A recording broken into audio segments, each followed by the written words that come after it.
I mean, put yourself in the shoes of a small business owner that's trying to borrow or trying to grow, and you need more capital to do so. I mean, what are your choices? You basically have three choices. One is you can reinvest the recurring cash flow from the business, which for many of the businesses we work with is, it's a positive number, but it's small because they're just they're growing at a high rate. Or you could raise equity, basically sell ownership in the business, which is far more expensive than debt and it's dilutive. And, business owners are trying to avoid doing that. So now they have debt that's really their other choice.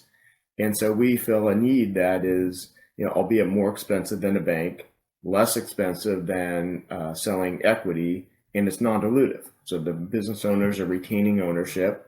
And the reality is we're pretty much filling a bridge type need for our borrowers. So we don't do real long-term loans. Our average loan on the books today is 18 months. And while we do underwrite to recurring cash flow as our primary source of repayment, in reality, we're expecting one of kind of three events to happen in terms of how we get repaid. One would be refinance of the balance sheet with a senior lender. The second would be an equity raise, a partial equity raise, or the third would be outright sale of company.